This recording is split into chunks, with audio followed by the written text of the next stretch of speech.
අයගෝවන් සුබදැසනක් වාසනාවන්ත ජයග්‍රාහි දවසක් ප්‍රාර්ථනා කරනවා. ඔබ එකතු වෙන්නේ 7 වෙනි පැය සමකින්.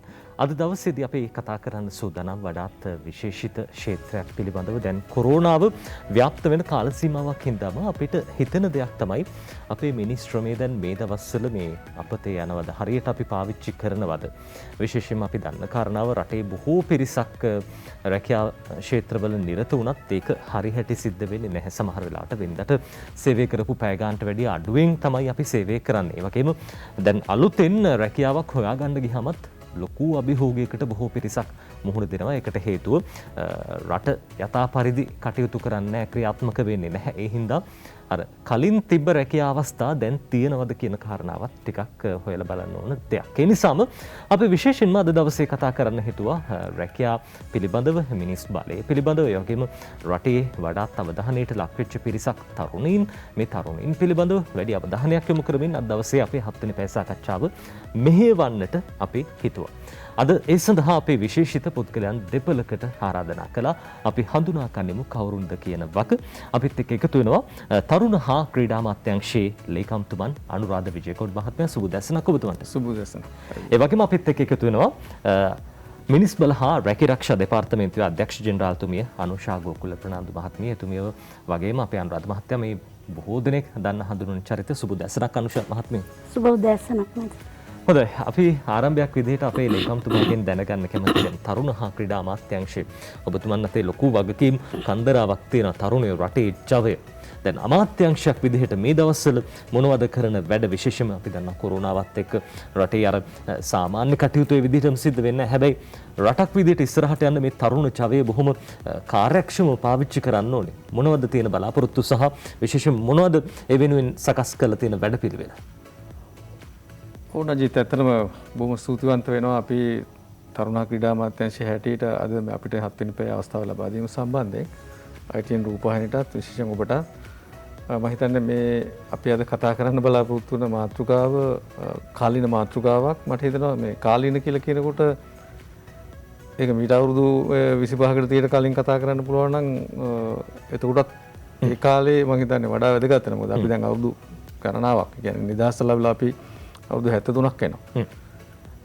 අපිට වඩා බොහෝ පිටුපසින් හිටපු රටවල් අද සංවර්ධනයේ හිණිපෙත්තටම ගමන් කරලා තියෙනවා. අර ඔබතුමන් කියන කාරණාව ඇතුළේ මේ තරුණ බලයේ ජවය අපි හරියට පාවිච්චි කළාද කියලා හිතන තරමට. පාවිච්චි කරා සහ දැන් එක මම උදාහරණකින් පටන් ගත්තොත් එම ප්‍රශ්නයක්ත් එක්ක රටෙන් අහන දැන් අපේ රටේ අපි ඉගෙනගත්ත විෂය ධාරා වලින් තමන් ඉගෙනගත්ත විෂය ධාරාට අදාළව රැකියාවක් කරන්න කී දෙනාද ඉන්නේ?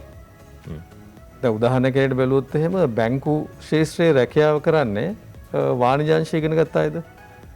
ඒතර වාණිජාංශය කියලා අපි විෂය ධාරාවකට ගිහිල්ලා ඉගෙන ගන්නවා. හැබැයි යන්න ඕනේ නම් ඒගොල්ලෝනේ. හැබැයි මේ බැංකු වල ගිහිල්ලා බැලුවොත් එහෙම සමහරවිට වෙන වෙන විෂය ධාරාන් ඉගෙන ගත්ත අය ඉන්නේ. ඒ වගේ විවිධ වෘත්තීන් තියෙනවා. මේ වෘත්තීන් ඇතුලේ බැලුවොත් එහෙම ඇත්තටම ඔවුන් පාසලේ හෝ එහෙම නැත්නම් වෙනත් ක්‍රමවේදයන් යටතේ හෝ තමන් හදාරපු විෂය ධාරාව නෙවෙයි සමහරවිට බොහෝ වෙලාවට ඒගොල්ලෝ ශේෂ්ඨගත වෙලා තියෙන, රැකියාගත වෙලා තියෙන. දැන් බොහෝ වෙලාවට අපි දකින්න දේ තමයි රැකියාවක් ඕන හින්දම රැකියාවක් කරන්න ඇත් ඉන්නවා. ඒකද අධ්‍යාපනයේ ඔහේ යන්නම් වාලේ ගිහිල්ලා ඊට පස්සේ තමන්ට ලැබෙන්නේ මොකක්ද අවස්ථාව? ඒ අවස්ථාව රැකියාව වලට පරිවර්තනය කර ගැනීමද මේ සිද්ධ වෙන්නේ කියන එක තමයි මට නම් බොහෝ වෙලාවට දැනෙන්නේ. ඒකට ඉතින් අපේ අධ්‍යාපන ක්‍රමය සහ විශේෂයෙන් දරුවන්ට මේ මාර්ගෝපදේශන සැපයීම සම්බන්ධයෙන් තියෙන බොහෝ අඩුපාඩු එහෙම නැත්නම් දුර්වලතා හේතු වෙන්න පුළුවන්. ඒක දෙමව්පියන්ගෙන් ලැබෙනවද, ගුරුවරුන්ගෙන් ලැබෙනවද, සමාජයෙන් ලැබෙනවද, එහෙම නැත්නම් වෙනත් මඟ පෙන්වන්නන්ගෙන් ලැබෙනවද කියන ප්‍රශ්නෙත් එක්ක. ඉතින් එහෙම බැලුවොත් එහෙම දැන් අපිට අදත් තියෙන ප්‍රශ්නයක් තමයි විශ්වවිද්‍යාලයෙන් උපාධියක් කරන් යම් ශාස්ත්‍රයක දරුවෙක් අපේ ආයතනයකට ආවම ඔහු වැඩ කරන්න අලුතෙන් ඉගෙන ගන්න ඕනේ. එතකොට ඇයි ඒ? එතකොට ඒ වැඩ කරන්න අලුතෙන් ඉගෙන ගන්න ඕනේ කියලා කියන්නේ ඉගෙන ගන්නම යනවා අවුරුදු 4-5ක්. සමහර අයට මම හිතන්නේ සමහර විෂයන් ඉතින් අවුරුදු 4-5 නෙවෙයි ජීවිත කාලෙම රස්සාව කරත් ඉගෙන ගන්නත් ටිකක් අමාරු වගේ තියෙනවා. මෙන්න මේවා දිහා බැලුවට පස්සේ තරුණ ක්‍රීඩා අමාත්‍යාංශයේ හැටියට අපි අපේ තාරුණ්‍ය ඇත්තටම ගමන් කළ යුත්තේ කොහෙද? ඔවුන් සූදානම් කළ යුත්තේ කුමක් සඳහාද? ඔවුන්ට අද සහ අනාගතයේ තියෙන අභියෝග මොනවාද? ඒ අභියෝග ජය ගැනීම සඳහා කොහොමද අපි අපේ තාරුණ්‍යයට මඟ පෙන්විය යුත්තේ? ඒකට දැන් අපිට ඇත්තටම තාරුණ්‍ය පිළිබඳ වගකීම අපේ අමාත්‍යාංශයට දීලා තිබුණා වුණත් මේ තරුණයන් සම්බන්ධ කරගෙන වැඩ කරන තව අමාත්‍යාංශ දෙපාර්තමේන්තු ආයතන රාජ්‍ය සහ පෞද්ගලික රාජ්‍ය නොවන ගොඩක් ඉන්නවා. දැන් සරල උදාහරණයක් කිව්වොත් එහෙම අපේ ඉලක්ක ප්‍රජාවෙන් සුවිශාල ප්‍රමාණයක් ඉන්න අධ්‍යාපන පද්ධතිය. තව ප්‍රමාණයක් ඉන්නවා වෘත්ති අධ්‍යාපනයේ පැත්තේ. තව ප්‍රමාණයක් ඉන්නවා ඔය අපි හැමෝම සමාජයේ කතා කරන හන්දියේ තියෙන ත්‍රිවිල් පාක් එක. තව මම හිතන්නේ සැලකිය යුතු පිරිසක් ඉන්නවා හිරගෙවල්ලත්. පැහැදිලිව. ඒ වගේම තව බොහෝ පිරිසක් ඉන්නවා සමාජ විරෝධීයි සම්මත යම් යම් කාරණාවල යෙදෙමින්. ඒ වගේම බොහෝ පිරිසක් ඉන්නවා කිසිවක් නොකර එහෙමත් ඉන්න පිරිසකුත් ඉන්නවා. අපි මේ බොහෝ තරුණ තරුණියන්ගේ විසුම් හැම මේ අනුරාධ මහත්තයා කියන දෙයක් තමයි මේ රැකියාවක් මේ හොයනවා මේ දවස්වල රැකියාවක් අපේක්ෂාවෙන් ගෙදරට වෙලා ඉන්නවා. මේ මිනිස් බලය අපි අපතේ යවන්නේ. මිනිස් බලය අපතේ යවනවාද? දැන් ඕකේ අනිත් පැත්තකුත් තියෙනවානේ. දැන් ඇබෑර්තු ඇත කියලා අපිට පාරවල් ගානේ යනකොට බෝඩ්ස් කොච්චර දකින්න ළමයට. ඒතර ඇබෑර්තු එක පැත්තකින් තියෙනවා. අනිත් පැත්තේ මිනිස්සු රැකියාව නැතුවත් ඉන්නවා. හේතුව මොකක්ද? එතකොට දැන් අපේ මේ තරුණයාව හුරු කරලා තියෙන්නේ, උගන්වලා තියෙන්නේ, ඔව්වට මඟ පෙන්ලා තියෙන්නේ මේ රටේ අවශ්‍යතාවයටද එහෙම නැත්නම් වෙන එකටද? දැන් මේ දෙක මැච් වෙන්නේ නැති එකක් නෙවෙයි. දැන් ලෝකේ හැමතැනම තියෙන ඉල්ලුම සහ සැපයුම. පැහැදිලි. දැන් අනුෂා ගෝකුල මහත්මිය මේ දැන් මිනිස් බලය කියන දේ බොහොම වටින දෙයක්. රටක් ඉස්සරහට යන අපි දැක්ක අතීතයේ ඉඳන්ම විවිධ රටවල් කොරියාව, චීනය, ජපානය මේ රටවල් දියුණුනේ මිනිස් බලයෙන්. දැන් ඔබතුමිය මිනිස් බල හා රැකිරක්ෂා දෙපාර්තමේන්තුවේ අධ්‍යක්ෂ ජෙනරාල්තුමිය විදිහට ඔබතුමිටත් වගකීමක් තියෙනවා. රටේ මිනිස් බලය හරියට කළමනාකරණය කරගන්න. හැබැයි මේ දිනවල කොරෝනා වසංගතයත් එක්ක අපි දකිනවා විශේෂයෙන්ම රැකියා ක්ෂේත්‍රවල පිබිදීමක් ඇති වෙන්නේ නැහැ. තිබ්බ රස්සා ටිකත් අඩු වෙනවා. ආදායම් උත්පාදනය අහිමි වෙලා තියෙන හින්දා විවිධ ව්‍යවසායන්ගේ. දැන් මේ තත්ත්වයත් එක්ක කොහොමද ඔබතුමිය කටයුතු කරන්න සූදානම් ඉස්සරහට? මොන වගේ තත්ත්වයක්ද ඉදිරි අනාගතේ තියෙන්නේ? ඔව් ඇත්තටම මේ කොවිඩ් තත්ත්වයත් එක්ක අපි රටක් වශයෙන් කොවිඩ් සමග ජීවත් වීම කියන තැනට එන්න වෙනවා. එතකොට මෙතනදී අපේ අමාත්‍යාංශයේ විශේෂයෙන්ම හැම දෙපාර්තමේන්තුවකම මගේ දෙපාර්තමේන්තුව විතරක් නෙවෙයි අපේ සියලුම දෙපාර්තමේන්තු වලට කියපු කාරණේ තමයි මේ තත්ත්වය ඇතුලේ අපේ සේවාව බිම්මට්ටමට ගෙනියන ක්‍රමවේද හඳුනා ගන්න කියන එක. එතකොට අපිට මේ අවස්ථාවේදී තියෙන ක්‍රමවේදය තමයි මාර්ගගත ක්‍රමයට මේ දේවල් කරන එක. ඒකට මේකේ අපි මීට මාස 4කට විතර කලින් මේ සම්බන්ධයෙන් පරිශනාත්මකව බැලුවා කොහොමද මේ ගමන යන්න පුළුවන් කියන එක. එතකොට අපේ රටේ තියෙන ප්‍රාදේශීය ලේකම් කොට්ටාශ වශයෙන් ගත්තොත් තියෙනවනේ 334. එතකොට මේ වගේ බොහෝ තැන්වලට අදටත් මේ මොහොතේ සංඥා පද්ධතිය ක්‍රියාත්මක වෙන්නේ නැහැ. ඒකට අපි විවිධ ක්‍රමවේද පාවිච්චි කරලා ජනතාව අතරට මේක ගෙනියන විශේෂයෙන් පාසල් දරුවෝ, ගුරුවරු, දෙමව්පියෝ, ව්‍යවසායකයෝ, රැකියා අපේක්ෂිතාය මේ කණ්ඩායම් වලට මේ පණිවිඩය ගෙනියන්න අපි ආරම්භ කරා ලයිෆ් ටෝක් කියලා අපි ප්‍රෝග්‍රෑම් එකක් පටන් ගත්තා මාර්ගගතව. ඒක සාර්ථක වුණා. ඒ සාර්ථක වීමත් එක්ක අපි කොහොමත් අපේ නිලධාරීන් 600කට ආසන්න ප්‍රමාණයක් 561ක් දිස්ත්‍රික්ක සහ ප්‍රාදේශීය ලේකම් කාර්යාල මට්ටමින් සේවය කරනවා. අපේ දෙපාර්තමේන්තුවෙත් ඉන්නවා, අපේ අමාත්‍යාංශයට තියෙන අනිත් දෙපාර්තමේන්තුවල බොහොමයක් ඒ වගේ ඉන්නවා. එතකොට අපි ඒකාබද්ධ වෙලා අපේ අමාත්‍යාංශයට තියෙන දෙපාර්තමේන්තු, අපේ අමාත්‍යාංශය, ඒ වගේම වෙනත් අමාත්‍යාංශ විශේෂයෙන් අධ්‍යාපන අමාත්‍යාංශය, නිපුණතා සංවර්ධන අමාත්‍යාංශය, කාන්තා කටයුතු අමාත්‍යාංශය මේ වගේ අමාත්‍යාංශත් ඒකාබද්ධ කරගෙන අපි විශේෂයෙන්ම වෘත්තීය මාර්ගෝපදේශ සතියක් නම් කළා. ඒ කියන්නේ ඔක්තෝබර් 4-10 සතිය. ඔක්තෝබර් මාසේ ගන්න හේතුවකුත් තියෙනවා. ඔක්තෝබර් 1 වෙනිදානේ ලෝක ළමා දිනය හා වැඩිහිටි දිනය. අපේ විෂයත් දරුවාගේ ඉඳන් වැඩිහිටියා දක්වාම මේ යන තෙක්ම ජනතාව ආමන්ත්‍රණය කළ යුතු විෂයක්. එතකොට ඔක්තෝබර් 1 වෙනිදාම ගත්තේ නැහැ. මොකද රටේ හැම උත්සවයක්ම තියෙනවානේ ළමා හා වැඩිහිටි උත්සව. අපි ඊට පස්සේ 4 වෙනිදා ඉඳන් 10 වෙනිදා දක්වා ඒ සතිය නම් කරා. මීට පූර්වගාමීව අපි දැනුවත් කරන ගමන් මාර්ගගතව අපි හැම වෙලේම ජනතාවට පහසු වෙලාව ගත්තේ. ඒ කියන්නේ අපි ගොඩක් වෙලාවට රාත්‍රියට තමයි අපේ වැඩසටහන් කළේ මාර්ගගතව. ඒක නිසා සාර්ථක වුණා. ඊට පස්සේ අපි තරඟාවලියක් පැවැත්වුවා. මොකද ගෙවල් වල ඉන්නේ දරුවෝ, දෙමව්පියෝ අපේ විෂය පිළිබඳව විෂයට අදාළව චිත්‍ර තරඟ, රචනා තරඟ, ඒ කියන්නේ ගද්‍ය පද්‍ය තරඟ, ඊට පස්සේ ප්‍රශ්න විචාරාත්මක තරඟයක් සහ කතික තරඟයක් සඳහා දරුවන්ට 9, 10, 11 වසර දරුවන්ට වැඩිහිටියන්ට ගද්‍ය තරඟයක්. මේ විදිහට අයතුම්පත් කැඳවුවා. ඇත්තටම අපි 10000ක් විතර තමයි අපි ඇත්තටම අපේක්ෂා කළේ. ඊයේ රාත්‍රී 12ට තමයි ඊයේ රාත්‍රී 8ට තමයි අපි අවසන් කරේ අයදුම්පත් කැඳවීම නිර්මාණ සමග. ඒ කියන්නේ ප්‍රශ්න විචාරාත්මක තරඟේ කතික තරඟේ යර අනිත් තරඟවල නිර්මාණත් එක්ක එන්නේ. හොඳයි අපි නැවතත් කතා කරමු දැන්. කොච්චර විතර ආවද අයදුම්පත්? හරිම සතුටුයි මම ඊයේ රාත්‍රී අපේ සර්ටත් කතා කරා ලේකම්තුමාටත් මේ 40000කට ආසන්න ප්‍රමාණයක් 40000 කියන්නේ පොඩි ප්‍රමාණයක් 40000ට අඩු 39000 ගණක් ඇවිල්ලා තියෙනවා මේ අයදුම්පත්. ඒ උනන්දු හිතුවා වගේ 400 ගුණයක්. ඔව් ඇත්තටම අපේ නිලධාරීන්ට මම විශේෂයෙන් ස්තුතිවන්ත වෙනවා. අනික අපේ දරුවන්ට, දෙමව්පියන්ට, ගුරුවරුන්ට, වැඩිහිටියන්ට මේ හැමෝටම ස්තුතිවන්ත වෙන්න ඕනේ. මොකද ඒක වැළඳගත්තා මේ මොහොතේ. ඒකට හේතුත් තියෙනවා. මේ මොහොතේදී ඔක්කොම ගෙදර ඉන්නේ වෙන වැඩක නියැලලා නැති වෙන්න පුළුවන්. එතකොට අපේ නිලධාරීන්ගේ කැපකිරීම වෙන්න පුළුවන්. මේ දේ එක්ක ලංකාවේ අනික සිංහල දෙමළ මාධ්‍ය දෙකෙන්ම අපි මේ වැඩසටහන් කරනවා. තරඟාවලිය පැවැත්වෙනවා. අර සතියේ කරන වැඩවලට අමතරව අපි සතියේ වැඩ ඉස්සරහදී කතා කරමු.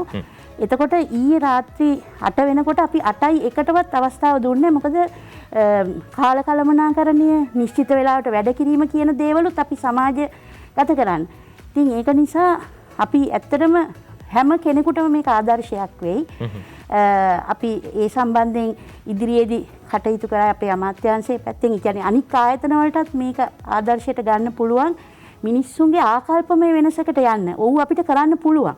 දැන් අපි වාගේ රටවල් වල ඉන්න දරුවෝ මේ නිර්මාණ මම නිකන් තනින් තන බලපුවාම කියන්නේ තරඟයක් කියන මානසිකත්වයට එහා ගිහින් ඒගොල්ලෝ ඒ විෂය වැළඳගෙන තිබුණා. ඒකට අපි අපේ වෙබ් අඩවි හරහා දැනුමත් ඒ අතරේ ඒ කියන්නේ ලේඛන වශයෙන් ලබා දුන්නා. ඉතින් ඒක නිසා මම විශේෂයෙන් මේ අවස්ථාව කරගන්නවා අපේ ආදරණීය දරුවන්ට ඒ සියලුම පාර්ශවකරුවන්ට ස්තුතිය පිරිනමනවා. හොඳයි. අනුරාධ විජයකුමාර මහත්මයා මේ දැන් රටක් විදිහට ගත්තොත් අපේ රට කාලාන්තරයක් තිස්සේ අපි කියන දෙයක් තමයි ඔය ආරම්භයේ ඉඳන්ම අපේ රට සංවර්ධනය වෙන රටක්, අපේ රට ටිකක් දිලිඳු රටක්. මේ ඒ කතා කරන අතරදී අපි කතා කරන තවත් දෙයක් තමයි අපේ රටේ සාක්ෂරතාවය 90ට වඩා වැඩි. 94ක් 95ක් වගේ සාක්ෂරතාවය තියෙනවා. එතකොට දැන් පරිගණක හැකියාව වැඩි. දැන් නිදහස් අධ්‍යාපනය ලබා දෙන මේ හැම දෙයක්ම දුන්නත් අර ඔබතුමා අර කලින් කිව්වා වගේම රැකියාවක් තෝරගන්නකොට අපේ රටේ ජනතාවට මේ අදහසක් තියෙනවද රැකියාවක් තෝරගන්න? සමහරලාට අපිට හිතන කාරණාව තමයි ඔය ත්‍රිවිල් පාක් එකේ ඉන්න ත්‍රිරෝද රථ රේදුරා වුණත් ලියන්න කියන හැකියාව තියෙනවා. පරිගණකයක් ජංගම දුරකථනයක් පාවිච්චි කරන හැකියාව තියෙනවා. හැබැයි මේ සම්පත් අපි හරියට පාවිච්චි කරන්නේ නැහැ. අපිට වැරදුනේ කොතනද? මම හිතන්නේ අපිට වැරදිච්ච තැන් ගැන කතා කරොත් එහෙම කවුරු යමනාප වෙයිද දන්නේ නැහැ. නමුත් අපි විවුර්තව කතා කරොත් එහෙම මට හිතෙන්නේ දැන් මම 60 දශකයේ ඉපදුනේ. එතකොට අපි පාසල් අධ්‍යාපනය ලැබෙන කාලේ අපිට ලැබිච්ච අධ්‍යාපනය හරිම ප්‍රායෝගිකයි. එතකොට ගණිතයේද අනිකුත් විෂයන් ඇතුළු සීළු දේවල් අපි පරිසරයත් එක්ක ඒ වගේම ගහකොළ සතා සිව්පාවත් එක්ක පන්ති කාමරයෙන් එළියට ඇවිල්ලා පන්ති කාමරයේ ගහක් යට පුටුවක් තියාගෙන තියෙන පහසුකම් එක්ක තමයි ඉගෙන ගත්තේ. අපි බොහෝ දේවල් ගෙදරින් අරන් ගියා. අපිට මතකයි ඒ කාලේ අපි හන ගස්වල කොළ කපලා ඒවා මඩේ දාලා තැම්මෙන් ඇරලා ඒකෙන් හන කිඳි හදලා ඒවා ඉස්කෝලේට අරන් යන්න ඕනේ. ඒවා තමයි අපි අත්තරට පාවිච්චි කරේ. මැටි අපි අරන් යන්න ඕනේ. ඊට පස්සේ මට මතකයි ගණිතයට ඒ වගේම දැන් මම මගේ ගම බණ්ඩාරල. ඒ පැත්තේ අපි අරන් ගියා මේ තේ ඇට ඒවා මේ ඔක්කොම. ඒකට බොහෝ තැන්වල රබර් ඇට ඒවා මේවා අරගෙන ගියේ. ඒකට ඒවා මේ කඩෙන් ගෙනල්ලා අරවා මේවා කරෙත් නැහැ. ඒකට මේ පරිසරයත් එක්ක බද්ධ වීම සහ ප්‍රායෝගික අධ්‍යාපනය කියන එක තිබුණා. දැන් අපිට ඉගෙන ගන්න කාලේ තිබුණා සාමාන්‍ය න්‍යායාත්මක කරුණු උගන්වන විෂයන්ට අතිරේක විෂයන්. ඒවා ප්‍රාග්වෘත්තීය කියන විෂය තිබුණා. ඒතර මේ ප්‍රාග්වෘත්තීය කියන විෂය ඇතුලේ කතා කරා ලෝ වැඩ, වඩු වැඩ, මොනවද කියන්නේ මෝටර් මෙකැනිකල් කියන එක, මැටි වැඩ මේ බොහෝ දේවල් තිබුණා. ඒතර නිෂ්පාදන ආර්ථිකයකුත් ඒ කාලේ තිබුණා. දැන් අපි දන්න බොහෝ ප්‍රධාන නිෂ්පාදන කර්මාංශාලා මහ විශාල ප්‍රමාණයක් තිබුණා. ඒ කාලේ මට මතකයි අපි සමාජ අධ්‍යයනයේ විෂය ඉගෙන ගන්න කාලේ අපි හැමදාම දන්නවා දැන් පුල් මුඩේ කියපු ගමන් අපේ ඔළුවට එනවා ඉල්මනයිට් කියලා එකක්. පේසාලේ කියපු ගමන් අපේ ඔළුවට එනවා ටින් මාළු කියලා එකක්. දැන් අපේ පේසාලේ ටින් මාළුත් නැහැ, පුල් මුඩේ ඉල්මනයිටුත් නැහැ. මේ තව නම් එක දැන් ගත්තම ඒ වැදිච්ච කර්මාන්ත ඒව ඔක්කොම අයින් වෙලා ගිහිල්ලා අපි මේ නිදහස් වෙළඳ ආර්ථිකයේ 1977 පිළිගත්තට පස්සේ අපේ දේවල් ටික ගහගෙන ගියා. ඒ කියන්නේ මම කියන්නේ දැන් අපි හැම වෙලේම කියනවානේ දැන් ගෙදරක් වුණත් ජනෙල් ඇරලා අපි අලුත් වාතාශ්‍රයයට දෙන්න ඕනේ. හැබැයි ඒ එන වාතාශ්‍රය නැත්තම් හුලඟට අපේ ගේ ඇතුලේ තියෙන දේවල් ගහගෙන යන්න ඉඩ දෙ යුතු නැහැ කියලා. දැන් අපිට වෙලා තියෙන අපි සියල්ල විවුර්ත කරනවා. බාහිරින් හුලඟ හමනවා. හැබැයි අපිට තිබිච්ච ටික ගහගෙන ගිහිල්ලා අවසානයේදී බාහිරින් ආපු දේවලුත් නැති අපේවත් නැති මොකද්ද මහා අමුතු තත්ත්වයක් නිර්මාණය වෙලා තියෙනවා. ඔබතුමන් කියන කාරණාව ඇතුළේ දැන් අපි දැක්ක පහුගිය දවස්වල ඔය අත්‍යවශ්‍ය භාණ්ඩ වෙනුවෙන් අර අපි දැක්ක ණයවර ලිපි විවෘත කරනකොට 100%ක් මේ ඒ ගාස්තු පනවනකොට විවිධ දේශපාලන නායකින් කියපු කතාවක් තමයි අපිට මේ දෙන්නේ අර දෙන්නේ අපිට දැන් මේවා නැතුව තමයි ඉන්න වෙන්නේ කියලා. හැබැයි අර ඔබතුමන් කියන විදිහට අපිට තිබ්බ ඉස්සර මේවා මේ ලොකු තාක්ෂණයක් අපේ රටේ තිබ්බ. දැන් මේ දේවල් විය කියලා ගිහිලා තියෙනවා. දැන් ඒ වැරද්දායි හදාගන්න කොහොමද ඔබතුමන් අතුරු පිරිස මම දකින්නේ මගේ නම් පෞද්ගලිකව මගේ චින්තනයේ තියෙන්නේ බාධාවක් එහෙම නැත්නම් සීමා කිරීමක් එහෙම නැත්නම් ප්‍රශ්නයක් කියලා කියන්නේ ඒක අභියෝගයක් කරගත යුතුයි. ඒතර එහෙම කරගත්ත තැනක තමයි නව නිර්මාණ බිහි වෙන්නේ. හරි අලුත් උත්තර එන්නේ.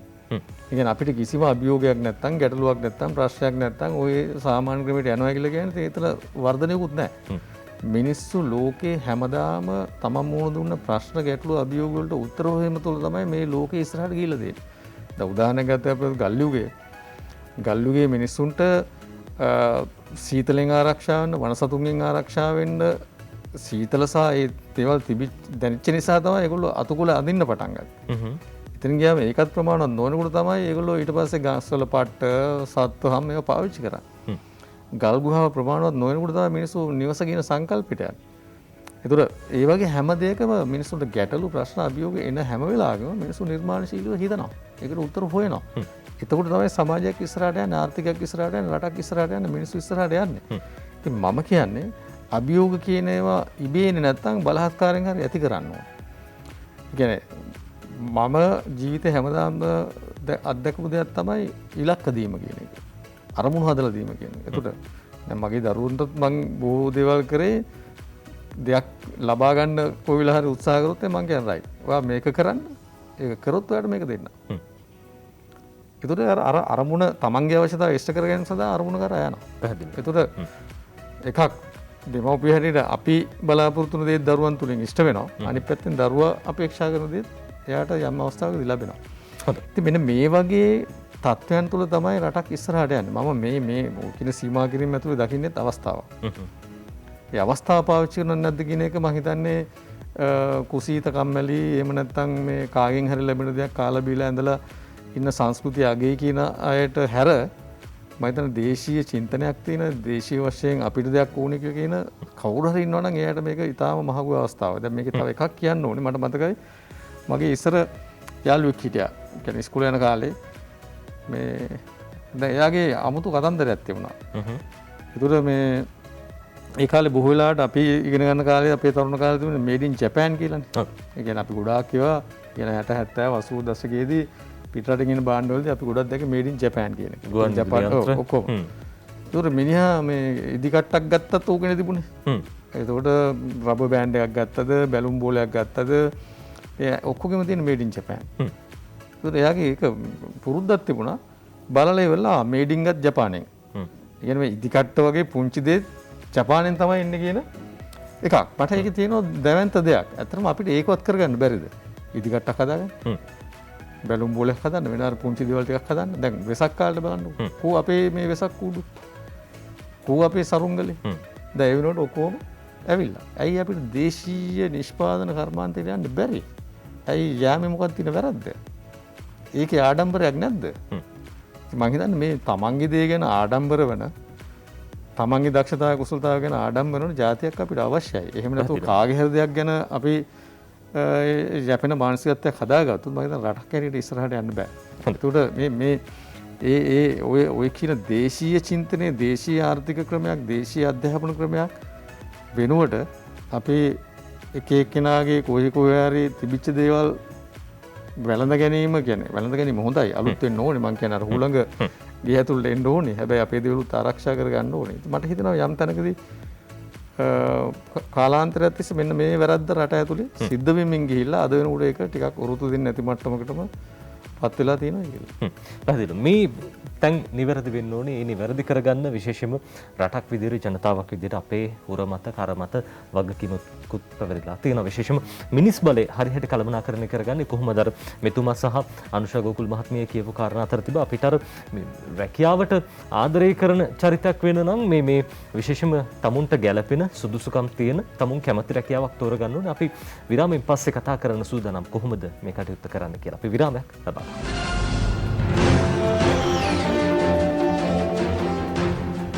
ඔබට එකතු වෙන 7 වෙනි පැය සමගින් අද 7 වෙනි පැය නියෝජනය තරුණ හා ක්‍රීඩා අමාත්‍යාංශයේ ලේකම්තුමන් අනුරාධ විජයකොන් මහත්මයා ඒ වගේම මිනිස් බල හා රැකී ආරක්ෂා දෙපාර්තමේන්තුවේ අධ්‍යක්ෂ ජෙනරාල්තුමිය අනුෂා ගෝකුල ප්‍රනාන්දු මහත්මිය. දැන් විශේෂයෙන්ම අනුෂා මහත්මිය සඳහන් කළා වෘත්තීය මාර්ගෝපදේශ සතියක් ක්‍රියාත්මක කරන්න නියමිතයි.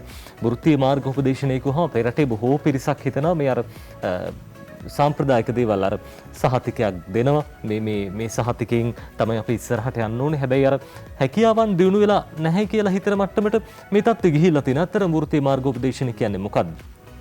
ඇත්තටම වෘත්තීය මාර්ගෝපදේශය කියන විෂය මේ අධ්‍යාපන පද්ධතියත් එක්කම සමගාමීව යා යුතු දෙයක්. ඒක වෙන පිටින් කරන දෙයක් නෙවෙයි. අධ්‍යාපනය ගත්තාම ලෝකේ හැම රටක්ම අධ්‍යාපන පද්ධතිය තුලම තමයි මේ වෘත්තීය මාර්ගෝපදේශය සිද්ධ වෙන්නේ. ඒකෙදි කෙනෙකුට හිතෙන්න පුළුවන් මේ වෘත්තියක් කරන්න අවශ්‍ය දැනුම, කියන්නේ තාක්ෂණික දැනුම දෙනවද කියන එක. ඒක එක කාරණයක් ඒවට යොමු කිරීම කරන්නේ. මේකෙදි විශේෂයෙන් කරන්නේ පුජ්‍යලයක් තුල තියෙනවා හැකියාවන් සහ ලැබියාවන් කියලා දෙකක්. හැකියාව එකක්, ලැබියාව කැමැත්ත එකක්. එතකොට සාර්ථක වෙන්නේ කෙනෙක් වෘත්තිකයෙක් වෙනකොට, වෘත්තියක නියැලෙනකොට කුමන හෝ තමන්ගේ ව්‍යාපාරයක් වෙන්න පුළුවන්, රාජ්‍යාංශය වෙන්න පුළුවන්, පුජ්‍යලකාංශය වෙන්න පුළුවන්, විදේශ රැකියාවක් වෙන්න පුළුවන්. කුමන රැකියාවක වෘත්තියක නියැලුණත් ඒක තමන්ට ඒකට හැකියාවක් තියනවද? ඒකට තමන්ගේ කැමැත්තක් තියනවද කියලා. එතකොට සාර්ථක වෙන්නේ හැකියාවයි ලැබියාවයි දෙකම තියෙනවා නම් තමයි එයා සතුටු වෙන්නේ, ඵලදායී සේවයක් වෙන්නේ. ඔය දෙකම එක්තැන් වුණ තැන තමයි සාර්ථකත්වය. වෙච්ච තමයි සාර්ථක. අන්න එතෙන්ද ගමන් කරන්න අවශ්‍ය වෙන අනුපාන ටික මොනවද? පරිසරය සකස් කරගන්න මොන සුදුසුකම් ඕන වෙන්නේ? ඒ සුදුසුකම් ගන්න තියෙන්නේ කොහෙද? ඒ කැමැත්තට අදාළ රැකියාව තියෙන්නේ කොහෙද? ඒ රැකියාවලට අවශ්‍ය සුදුසුකම් මොනවද? මෙන්න මේ කියන කතන්දර ටික සියල්ලම දැනුවත් කිරීම මේකේ ප්‍රධාන විෂයක් වෙනවා. ඊට අමතරව කුඩා කාලේ සිටම දැන් සාමාන්‍යයෙන් කියන්නේ අවුරුදු 14 දී විතර මේක පටන් ගන්න කියන එක තමයි විද්‍යානුකූල මතය, මනෝවිද්‍යාත්මකව සහ ඒ ළමයි එක්ක කටයුතු කරනකොට පරිශනාත්මකව සොයාගෙන තියෙන දේ. හැබැයි සමහර රටවල් අවුරුදු 10ම පටන් ගන්න රටවලුත් තියෙනවා. එතකොට අවුරුදු 14 කියන්නේ හැරවුම් ලක්ෂයක් ජීවිතේ. එතකොට එතනදී ඉඳන්ම මේ තමන්ගේ අනාගතය සකසගන්න දරුවන්ට උදව් කරන එක. එතකොට දරුවන්ට විතරක් කතා කරලා බෑ, දෙමව්පියන්ට කතා කරන්න ඕනේ.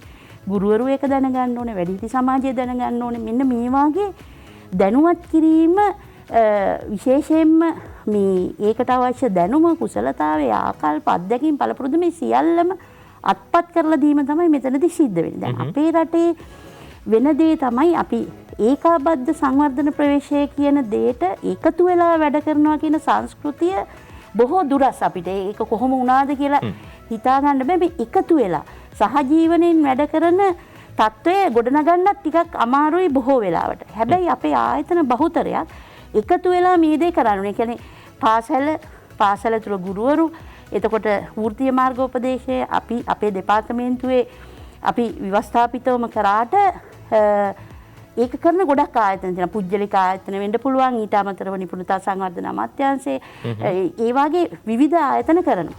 එතකොට කලාට අපි දැන් 8 වසර ගත්තොත් සාමාන්‍යයෙන් දරුවෝ ඉන්නවා ලක්ෂ 3මාරක් පමණ. හැබැයි අපි ආමන්ත්‍රණය කරන්නේ අවුරුද්දකට අපිට ධාරිතාවේ තියෙන්නේ 60000කට 65000කට විතර අපේ නිලධාරි කණ්ඩායමත් එක්ක. හැබැයි අපි දරුවෝ 3,50,000 කියන 8 වසරේ විතරක්. එතකොට ඉදිරියට යනකොට උසස් පෙළ දක්වා උපාධිධාරීන් ඔහොම විශාල කණ්ඩායමක් ඉන්නවා.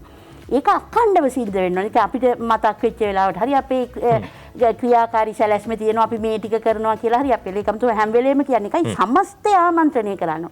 අපි කොටසක් අරගෙන කරාට අපිට කියන්න පුළුවන් අපි මෙච්චර වැඩසටහන් කරා, මෙච්චර දැනුවත් කරා කියලා. ඒක නෙමෙයි වෙන්න ඕනේ. රටේ වෙනස පේන්න ඕනේ. ඒක නිසාම තමයි මේ අපි සතිය නම් කරගෙන කරන්නේ. එතකොට මේ වෘත්තීය මාර්ගෝපදේශයේදී හැම කෙනාටම තේරෙන්න ඕනේ මට තියෙන මාර්ග දැන් අපේ වෙන්නේ හිතන්නකො දොරවල් ගණනාවක් තියෙනවා කියලා. එක දොරක් තියෙනවා ඒක වැහිලා තියෙනවා. ඕක දිහාම බලන්න මේ ඇරිච්ච දොරවල් ගණනාවක් තියෙනවා. දර ඔබතුමිය කියපු කාරණා බොහොම වටිනවා මේ කොහොමද අපි අර හැකියාවයි ලැබියාවයි දෙකම එකට එක්තෙන් කරගන්නේ? එහෙම අපි තීරණයක් ගන්න කොහොමද? ඒක ගන්න පුළුවන් අපේ තියෙනවා පර්යේෂණ 5. අපි කරන ඒක කියන්නේ කැරියර් ටෙස්ට් කියලා කියන්නේ වෘත්තීය යතුරු කියන කාරණේ. ඕනම කෙනෙක්ට සම්බන්ධ වෙන්න පුළුවන්. ඕනම කෙනෙකුට පුළුවන් මේ සතිය ඇතුළත අපි කරන මේ වෙනකොට අපි ලියාපදිංචි කරගෙන යනවා. ඒ සතිය ඇතුළත කරන වැඩසටහන් ගණනාවක් තියෙනවා. ඒක දැනටත් අපේ නිලධාරීන් කරනවා බිම් මට්ටමේ. හැබැයි මේකට තියෙන හඬ මේක ජනතාව දැනුවත් වීම මේක ජනතාවගේ පැත්තේ ප්‍රශ්නයක් නෙමෙයි. මේක අපේ ප්‍රශ්නයක් නේ. අපි මේක ගෙනියන්න ඕනේනේ. මේක මේ වෙනකොට ගෙදරින් ගෙදරට ගෙනියන මට්ටමට යන්න ඕනේ මට්ටමට ඇවිල්ලා තියෙනවා. පාසලෙන් පාසලට විතර නෙමෙයි. මොකද ඒ තරමට චින්තනීය දුර්වල වෙලා තියෙනවා. අර ලේකම්තුමා කිව්වා වගේ. ඒක නිසා මේ හැම කෙනාගේම ඇතුළේ තියෙන විභව ශක්තිය හැම කෙනෙකුටම තියෙනවා.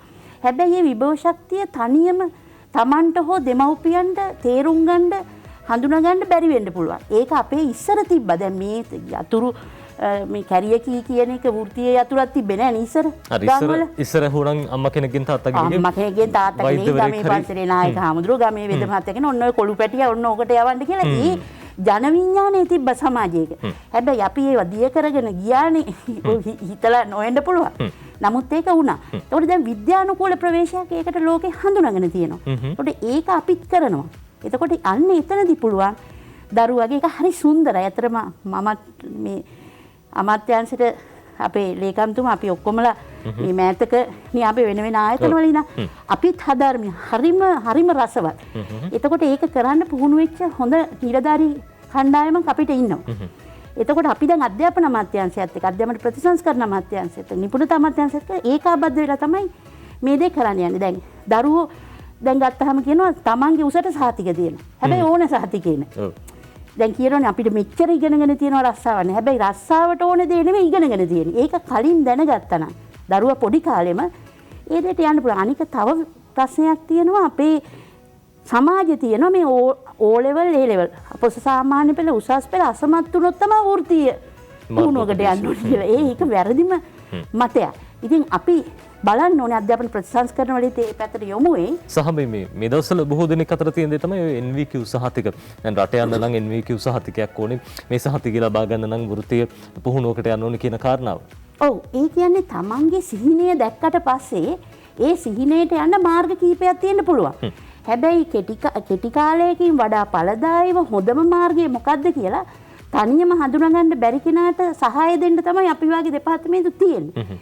එතකොට ඒකට අර කලින් කතා කරපු කැරියර් කී ටෙස්ට් එකෙන් එයාගේ හැකියාව කොහොමද ලැබියාව කොහොමද මෙන්න මේ වාගේ දේවල් තමයි ඔයාලට කරන්න පුළුවන් කියලා හඳුන්වලා දෙන්න පුළුවන්. හොඳයි. ලේකම්තුමා දැන් අපි ගත්තොත් එහෙම දැන් සමාජයේ ඉහළ තැන්වල ඉන්න බොහෝ පිරිස් ගත්තාම අර අනුෂා ගෝකුල මහත්මිය කිව්වා වගේම අර හැකියාවයි ලැබියාවයි දෙකම එක්තැන් වුණාම තමයි සාමාන්‍යයෙන් රැකියාවෙන් උනත් ඉස්සරහට යන්න පුළුවන්. ඔබතුමන් කොහොමද විශ්වාස කරන්නේ දැන් මෙතුමිය සඳහන් කළා ලැබියා පරීක්ෂණය අර වෘත්තීය අතුර මේ කියන සංකල්පේ. මේ සංකල්පේ කොහොමද අපේ සමාජයට ගැලපෙනවද? අපේ පිරිස මේක බොහොම ආදරෙන් වැළඳ ගනීද? කොයි වගේ තත්ත්වයක් තියෙයිද? ඔතනදී මං හිතන්නේ දැන් අපි හැමෝගෙම අපේක්ෂාවන් අපි අරන් බැලුවොත් හැම කෙනෙකුටම අවශ්‍ය සතුටින් ජීවත් වෙන්න ඕනේ. මම සාමාන්‍ය මගේ කතාවලදී මං උදාහරණයක් ගන්න මිනිස්සු වෙලාවකට තව මිනිහෙක්ව ඝාතනය කරන්නේ කෙනෙක්ව දූෂණය කරන්නේ කෙනෙක්ට හිරිහැර කරන්නේ එයා හිතනවා එහෙම කරාම තමයි මට සතුට හම්බ වෙන්නේ කියලා. ඒ අවස්ථාවට එයා එහෙම හිතනවා. සමහරවිට එයාට ඒක තුල සතුට හම්බ වෙන්නත් පුළුවන් එයා හිතන විදිහට. සමස්ත සමාජය තුළ ඒක අනුමත කරන ක්‍රමවේදයක් නෙවෙන්න පුළුවන්. ඉතින් අවසානයේදී මම කියන්නේ මිනිස්සුන් සතුටෙන් ජීවත් වීමයි වැදගත්. ඒතර සතුටෙන් ජීවත් වෙන්න නම් සතුටෙන් කරන්න පුළුවන් වැඩක් තියෙන්න එපා. ඒකට යමක අපි මේ කවුරු හරි මේ පඩියක් හම්බ වෙන කමට නමුත් Taman සතුටු නැති රස්සාවල් කරන මිනිස්සු කොච්චර ඉන්නවද කියලා බලන්න සමාජයේ. මට නම් එපා වෙලා තියෙන මේ රස්සාව මේක මොකක්වත් නැහැ වෙන කරන්න එකක් කියලා. පසුතැවෙන මිනිස්සු කොච්චර ඉන්නවද කියලා. දැන් මේ ව්‍යායාමයේ තුල සිද්ධ වෙන්නේ ඊට හාත්පසින් වෙනස් දෙයක්. අර සමහරවිට ලේකම්තුමා ඔය තත්ත්වය තුළ දැන් අපි උදාහරණයකට ගත්තොත් එහෙනම් දැන් දක්ෂ ක්‍රීඩකයෙක් කෙනා අවුරුදු ගාණක් ක්‍රීඩාව ප්‍රගුණ කළා අන්තිමේදී රජයේ රැකියාවකට සීමා වෙනවා. අපේ පුටුවකට කොටු වෙනවා. ඔය වගේ තත්ත්වයන් අපි සමාජයේ තියෙනවා. ඒ ගොඩක් මම කියන කාරණාව විදිහට ඒකට මේකෙදි කරන්නේ ඇත්තටම දැන් මම මෙහෙම ඇහුවොත් නජිත් අඳුරනවද?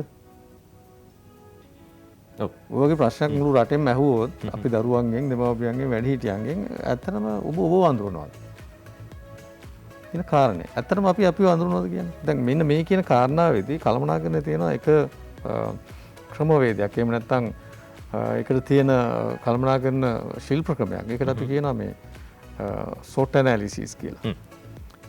හැබැයි ඒක මේ වචන අපිට මොකක්වත් ඕනේ නැහැ. ඒකට දැන් මේ තමන් අඳුරා ගැනීම සඳහා තියෙන ප්‍රධානම දේ තමයි එකක් තමන්ගේ හැකියාවල් මොනවද කියලා අඳුර ගන්න එක. දක්ෂතාවල්, කුසලතාවල් මෙන්න මේ ටික අඳුර ගන්න එක. දෙවෙනි එක තමයි තමන්ගේ දුර්වලතා ටික අඳුර ගන්න එක. දැන් මේක තමයි වැදගත්ම දේ. දැන් බොහෝ මිනිස්සු පිළිගන්න සුසු නැහැනේ තමන්ගේ දුර්වලතා. මේ අඩුපාඩු මේ දුර්වලතාවය මේ නොහැකියාව මට තියෙනවා මං කියන එක පිළිගන්නේ නැහැ. සමහරලාට එහෙම කියන්න ගියොත් එහෙම මේ ආරවුල් තමයි ඇති වෙන්නේ. ඒතර ආවම වශයෙන් අපිට මේ දෙක තෝරා බේර ගන්න පුළුවන් හැම දරුවෙකුටම. ඒ කියන්නේ දැන් අපි පුද්ගලයෙක් කියලා කියන්නේ මම හැම වෙලෙම හිතන්නේ පුද්ගලයෙක් කියලා කියන්නේ හැකියාව පොදියක්. ඒක ඇතුලේ විවිධ වූ දක්ෂතා කුසලතා තියෙනවා. හැබැයි මේ හැම දක්ෂතාවයක්ම හැම කුසලතාවයක්ම එක හා සමාන නැහැ. එතකොට අපි විශිෂ්ටයෙක් වෙන්න නම් බ්‍රෑන්ඩ් එකක් වෙන්න නම් අපි අර කියන යම් යම් දේවල් වලින් කොයිකද තෝරගන්න ඕනේ. කොයි මාර්ගයද අපි යන්න ඕනේ. කොයි හැකියාවද උපරිමයෙන් පාවිච්චි කරන්න. එතනදී දුර්වලතාවයන් අවම කරගෙන නැත්නම් දුර්වලතාවයන් අපිට ශක්තියින් බවට පත් කරගෙන හැකියාවන් බවට පත් කරගෙන හැකියාවන් තවත් උපනංවා ගැනීමෙන් යන ගමනක් සඳහා තමයි වෘත්තීය මාර්ග උපදේශනේ වැදගත් වෙන්නේ. එතකොට මේක අපිට 7-8 වසරේදී 9-10 වසරේදී මනසට එනවනේ. මේක දෙකක් සිද්ධ වෙනවා. සාමාන්‍ය අධ්‍යාපන පද්ධතිය ඇතුලේ වුණත් ඔහුට විෂයන් තෝරා ගැනීමේ පහසුවක් එනවා. ඒතර මෙන්න මේ විෂයන් තමයි මම අද අරන්න ඕනේ. අද එයාගේ අර කියන කතන්දරෙත් එක්ක මැච් වෙන විෂය දන්නවා එතකොට. අද කාලේදී දෙවෙනි එක වෙනවා විෂය ධාරාව. يعني මම කරන්න ඕනේ මේ කලා විෂය ධාරාවද වාණිජ්‍ය විෂය ධාරාවද එහෙම නැත්නම් තාක්ෂණ විෂය ධාරාවද ගණිතයද ජීව විද්‍යාවද මේ කතන්දර ටික තෝරගන්න පුළුවන්. දැන් අපි බොහෝ වෙලාවට වෙන්නේ යන්නම් වාලේ යනවා. එහෙම නැත්නම් අම්මට ඕනි තාත්තට ඕනි කවුරු හරි කියන එකක් මත යනවා. හැබැයි අපි දන්නේ නැහැ ඒකටද අපි දක්ෂ කියලා. සමහරවිට අතරමඟ තමන්ගේ අධ්‍යාපනයේ ඒ අපි විසින් අපිව අඳුනා නොගැනීමේ කතන්දරය නිසා නතර වෙනවා. ඉතින් එතකොට සමහර අය සියදිවි හානි කර ගැනීම වගේ දේවල් සිද්ධ වෙනවා. දැන් උදාහරණයකට අපිට මෑත කාලේදී අහන්න ලැබුණා වෛද්‍ය විද්‍යාලයට එහෙම ගිහිල්ලත් එහෙම සියදිවි හානි කරගත් අවස්ථාවල් තියෙනවා. ඒතර ඒකට හේතු වශයෙන් ගත්තොත් එහෙම පේන්නේ මේ තමන් හිතන තමන්ගේ සිහිනය තමන්ට ඔරොත්තු දෙන්නේ නැතිකම. ඒකනේ මේ තමන්ව දන්නවනම් තමන්ට ඔරොත්තු දෙන ප්‍රමාණයක් දන්නවනම් තමන් යා යුතු මාර්ගය තෝරගන්න. ඉතින් මට තව එකක් කියන්න ඕනේ. දැන් බොහෝ අය සිහින දැකලා ඒ සිහිනය සැබෑ කරගෙන හැබැයි සිහිනය ජීවිතය කරගත්තට පස්සේ අපරාධ මම මේක කරේ කියලා හිතන අය කොච්චර ඉන්නවද කියලා බලන්න. දැන් අපි නිකන් හිතුවොත් එහෙම අපේ රටේ සියලුම වෛද්‍යවරුන් සතුටෙන්ද රස්සාව කරන්නේ. සියලුම ඉංජිනේරුවන් සතුටෙන්ද රස්සාව කරන්නේ. සියලුම අනිත් වෘත්තිකයන් සතුටෙන්ද කරන්නේ. සමහරලාට අර සමාජය විසින් කරපු මඟ පෙන්වීම මොකක් හරි කාරණා නැවත ගිහිල්ලා නැවතිච්ච තැන සතුට නැහැ. ඒකට හේතුව තමයි ලැබියාව කියන කෑල්ල. එක නෙවෙයි මේක බද්ධ වෙලා තියෙන්නේ. මේ දෙක තිබුණා නෞක හරියන්නේ අර අපි හොඳම වාහනේ හදනවා. හැබැයි වාහනේ එන්ජින් සහ අනිකුත් කොටස් ක්‍රියාත්මක වෙන්න අවශ්‍ය කරන ලීසි තෙල් ටික දාන්නේ නැහැ. ඒක කොයිතරම් මිල අධික කොයිතරම් ජව සම්පන්න එකක් වුණත් අර ලිහිසි තෙල් ටික නැතිකම නිසා වෙන්නේ මොකද්ද? එහෙම එන්ජින් අරවම ඔක්කොම ඇඹරිලා කැරකිලා කුඩු පට්ටම් වෙලා යනවා. ඒ නිසා මේ ලැබියාව කියන එක කතන්දරේ තියෙන අතන. කියන්නේ තමන් දන්න දේ වඩා හොඳින් කරන්න, රසවත්ව කරන්න, විඳින්මින් කරන්න, ඒක තුල සතුට දනවන විදිහට කරන්න සහ ඒ තුලින් කෙනෙකුට දෙන්න ඕනේ දේ නිවැරදිව දෙන්න එයාට හැකියාව ලැබෙනවා. මොකද එයා ඒක දන්නවා සහ එයා ඒකට කැමතියි. මෙන්න මේ ක්‍රමය අපි කොයි වෙලාවෙවත් කියන්නේ වෘත්ති අධ්‍යාපනය කියලා සාමාන්‍ය අධ්‍යාපන ක්‍රමයෙන් බැහැර වෙන්න කියලා. දැන් මොකද ලෝකයක් විශ්වයක් පවතින්නේ ඒකට පරිශ්‍රකයන් ඕනේ. ඒකට විද්වතුන් ඕනේ, විශේෂඥයන් ඕනේ. එතකොට ඒ විශේෂඥභාවයේ විද්වතුන්, පරිශ්‍රකයන්, ගවේෂකයන් තමයි අලුත් දේවල් හොයන්නේ. ඒතකොට අලුත් දේවල් තනින්නේ නැත්තම් ඒ ලෝකේ පවතින විදිහක් නැහැ. ඒතකොට යම් කොටසක් ඔය කියන අධ්‍යාපන පද්ධතිය ඇතුලේ මේවා කරමින් ඉස්සරහට යන්න පුළුවන්. හැබැයි ඒවා කරන්න ඔක්කොටම බෑනේ. ඒතකොට යමෙක් තේරුම් ගන්න මට ඒක හරියන්නේ නැහැ. මට හරියන්නේ මෙන්න මේ කෑල්ල. මම යන්න ඕනේ මේ මාර්ගේ. ඒතකොට දැන් සමාජයකට, රටකට, ආර්ථිකයකට විවිධ වූ දක්ෂතා, කුසලතා සහිත මිනිස්සු අවශ්‍යයි. ශ්‍රම බලකායක් අවශ්‍යයි. ඒක නිර්මාණය වෙන්න නම් මේ කියන ප්‍රවේශය අත්‍යවශ්‍ය වෙනවා. එහෙම නැත්නම් සාම්ප්‍රදායික අධ්‍යාපනය තුළ වෙන්නේ හැමෝටම සහතිකයක් තියෙනවා. හැබැයි සහතිකයේ මත රැකියාවකට ගියාම අපිට පැහැදිලිව පේනවා උපාධිධාරියෙක් වුණත් මේ කාලේදී දැන් මට ඊයේ තරුණයෝ දෙන්නෙක් හම්බුණා මගේ පුතත් තවත් තරුණයෙකුත් මගෙන් අහන ප්‍රශ්නේ තමයි අංකල් අපි මාකටිං ෆස්ට් ක්ලාස් එකක් තියෙන ඩිග්‍රී හෝල්ඩර් කෙනෙක්ව ගත්තා ඒගොල්ලන්ගේ කම්පැනි එකට. හැබැයි මොකද්ද මේ අංකල් වෙලා තියෙන්නේ අපි ඊමේල් එකක් යවා ගන්න මෙයාට බෑ. ඇත්තටම අංකල් මොකද මේ වෙලා තියෙන්නේ? දැන් එතකොට මාකටිං ඩිග්‍රියක් කරලා ෆස්ට් ක්ලාස් එකකුත් තරම් තියෙනවා. එයා රැකියා ශාස්ත්‍රයට ආවම නිවැරදි ඊමේල් එකක් යවා ගන්න බෑ කියන තැනට නම් තවමත් අපේ රටේ උපාධිධාරී නිර්මාණය වෙන්නේ. එතකොට මේ මාකටිං ඩිග්‍රී එක මොකද්ද?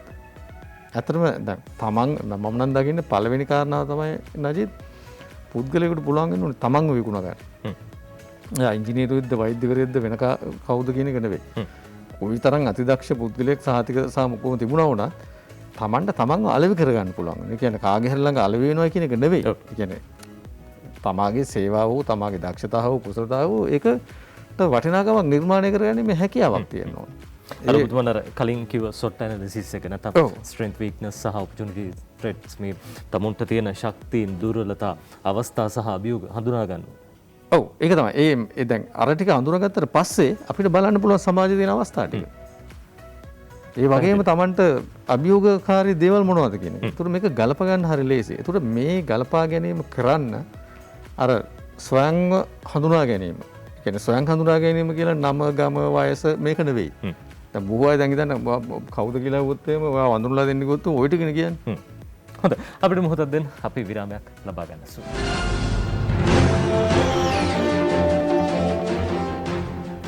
ඔබටත් එකතුනේ 7 වෙනි පැය සමගින් අපි කතා කරමින් හිටියේ විශේෂයෙන්ම දැන් මේ දවස්වල බොහෝ දෙනෙක් කියන කාරණාව තමයි කොරෝනා වසංගතයත් එක්ක අර තිබ්බ රස්සා ටිකක් නැති වෙලා තියෙනවා. අලුතෙන් රස්සා හැදෙන්නේ නැහැ. කොහොමද මේ අලුත් රැකියාවකට අයදුම් කරන්නේ? මේ හැම දෙයක්ම බරපතල ගැටලුවක්, ලොකු අභියෝගයක්. ඇත්තටම අනුෂා ගෝකුල මහත්මිය මේ රස්සා නැද්ද දැන්? මේ වෙනකොට රැකියාව වෙළඳපොළ පිරිහිලාද තියෙන්නේ? මොකද්ද තත්ත්වය රැකියාව වෙළඳපොළේ? කොහොමද රස්සා හොයාගන්නේ? ඔව් නජිත් ඇත්තටම රැකියා වෙළඳපොළේ විශේෂ අවස්ථා තියෙනවා. ඒක අලුතෙන් ඒ කියන්නේ විශේෂයෙන්ම e-business එතකොට e-commerce ඊට පස්සේ මේ online business මේ වගේ විශාල ප්‍රමාණයක් දැන් ඇති වෙලක් තියෙනවා රැකියා. අපිට කියන්න සතුටුයි අපි අර ඔක්තෝබර් මාසේ 7 8 9 කියන අර සතියේන දවස් 3කදී අපි ජාතික මට්ටමින් රැකියා වෙළඳපොළ පවත්වනම ලංකාව පුරාම දැනුවත් කළා. ඊට අමතරව දිස්ත්‍රික්ක 14කත් කරනවා. දිස්ත්‍රික් මට්ටමින් ඒ දවස් 3ේදීම ජාතික මට්ටමේදී කරනවා. ජාතික මට්ටමට මේ වෙනකොට මහා පරිමාණ කර්මාන්ත ව්‍යාපාර ආයතන 100කට වැඩි ප්‍රමාණයක් මේ වෙනකොට අපි එක ලියාපදිංචි වෙලා ඉන්නවා. රැකියාව දෙන්න. ඒ කියන්නේ රැකියාව අවස්ථා තියෙනවා. ඒ පුරප්පාඩු තියෙන ආයතන. එතකොට අපි මේ වෙනකොට රැකියා අපේක්ෂිතයන් ලියාපදිංචි කරගෙන යනවා. මේ දෙගොල්ල මුණ ගැසීම තමයි අපේ කටයුත්ත වෙන්නේ. මේ සියල්ල සිද්ධ වෙන්නේ අන්තර්ජාලය හරහා ඔන්ලයින් ක්‍රමයකින්. මාර්ගගතව සිද්ධ වෙන්නේ සියල්ලම. එතකොට අපි මේ දැන් සම්බන්ධ වෙනවනේ මම කියන්නේ අර තරඟ දෙකක් කතික තරඟ සහ ප්‍රශ්න විචාරාත්මක තරඟ ඒවා පැවැත්වෙන්නේ මේ විෂයගතව. ඒ කියන්නේ වෘත්තීය මාර්ගෝපදේශ විෂයට අදාළව තමයි කරන්නේ. ඒක නිසා මේ දැනුම දෙන්න අපි හෙට ඉඳන් 14 වෙනිදා ඉඳන් 30 වෙනිදා දක්වා ලයිෆ් ටෝක් කියන නමින් වැඩසටහන් මාලාවක් යනවා දමිළ සහ සිංහල මාධ්‍ය දෙකෙන්ම. කොහොමද සම්බන්ධ වෙන්න පුළුවන් අපේ වෙබ් අඩවියට ආපුවාම www.dome.gov.lk කියන වෙබ් අඩවියට මම නැවත කිව්වොත් www.dome.gov.lk මේකට ආවහම අපේ Facebook වලට යන්න පුළුවන්. එතන තියෙනවා ඒකේ තියෙනවා ලින්ක් එක. ඒ කියන්නේ ඒ දවස් ටිකටම එකටම අපි දාලා තියෙන ලින්ක් එක. එතකොට සම්බන්ධ වෙන්න හැකියාව තියෙන ඕනෑම කෙනෙකුට අපි සම්බන්ධ වෙන්න අවස්ථාව දීලා තියෙනවා. හෙට ඉඳන් පටන් ගන්නේ හවස් වරුවේ තියෙන්නේ. දමිළ මාධ්‍යනුත් වෙනම තියෙනවා. සිංහල මාධ්‍යෙන් වෙනම තියෙනවා. ඉතින් ආරාධනා කරනවා සියලුම දෙනාට සම්බන්ධ වෙන්න කියලා මේ ගැන දැනුම ලබා ගන්න පුළුවන්. අපේම නිලධාරීන් තමයි දේශන පවත්වන්නේ. එතකොට සතිය ගත්තාම 4 වෙනිදා 4 වෙනිදා පටන් ගන්නෙ. එතකොට දිස්ත්‍රික් 25ේම මේ සමාරම්භක උත්සවය තියෙනවා. ජාතික සමාරම්භක උත්සවය අපේ ගරු ඇමතිතුමා ලේකම්තුමායි ප්‍රධානත්වයෙන් අපි කරනවා. ඒ මාර්ගගතව මේ සියල්ලම සිද්ධ වෙන්නේ මාර්ගගතව. එතකොට ඒ දවස්වලදී හැමදාකම හවසට විශේෂ දේශන තියෙනවා. අර කියපු වෘත්තීය යතුරු පරීක්ෂණයට සම්බන්ධ වෙන්න පුළුවන් ලියාපදිංචි වෙලා එතකොට ඒවත් මාර්ගගතව. එතකොට ඉල්ලන ප්‍රමාණයත් එක්ක අපිට තියෙන ධාරිතාවත් එක්ක සියලුම දෙනාට මේ සතියේදී කරන්න බැරි වෙනවා. බැරි වෙයි. දැන්ටම බැරි වෙයි කියලා ලියාපදිංචින ප්‍රමාණය බලද්දී. එතකොට අපි ඒ සතියේදී කරන ප්‍රමාණය ඇරුණාම අනික් අයට ඉදිරියේදී දිගටම අපේ නිලධාරීන් විසින් ඒ වෘත්තීය යතුර කෙරෙනවා. ඉදිරියේදී කතා කරමු තව අපි වැඩසටහන් මොනවද කියලා. හොඳයි. දැන් මේ සියල්ලට සම්බන්ධ වෙන්න පුළුවන් www.dome.gov.lk වෙබ් ලිපිනේ හරහා.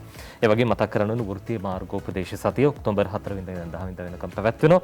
රැකියාව වෙළඳපොළ 7-8-9 දවස් 3ේදී පැවැත්වෙනවා. ඔබට පුළුවන් සම්බන්ධ වෙන්න අපි කලින් සඳහන් කළ වෙබ් ලිපිනේ හරහා. අද දවසේ සාකච්ඡාවට තවත් මේ වේලාව තිබ්බනම් බොහොම වටිනවා කියලා හිතන අපේ ලේකම්තුමා අනුෂා ගෝකුල් මහත්මිය මේ බොහොම හොඳ වටිනා අදහස් අපේ රටේ තරුණ පරපුරට ඒ වගේ මිනිස් බලය කොහොමද කළමනාකරණය කරගන්නේ කියන කාරණා පිළිබඳව කතා කළේ. අපි තවත් මේ පිළිබඳව ඉදිරියේදී කතා කරන්න සූදානම්. අද දවසේ අපි වැඩසටහන අවසන් කරන්න සූදානම් වෙන්නේ. විශේෂයෙන් ස්තුතිවන්ත වෙනවා. අපිත් එක්ක එකතු වුණා තරුණ හා ක්‍රීඩා අමාත්‍යාංශයේ ලේකම්තුමන් අනුරාධ විජේකොන් මහත්මයා. බොහොම ස්තුතියි ඔබතුමන්ට. ඒ වගේම මිනිස් බල හා රැකීරක්ෂා දෙපාර්තමේන්තුවේ අධ්‍යක්ෂ ජෙනරාල්තුමිය අනුෂා ගෝකුල ප්‍රනාන්දු මහත්මිය. බොහොම ස්තුතියි අපිත් එක්ක එකතු වුණා. අපි සූදානම් අදට ඔබේ නිවසෙන් සමුගන්න යලිත් අපේ මුණ ගැහිම හෙට උදේ 4. ඔබට සුබ දවසක්.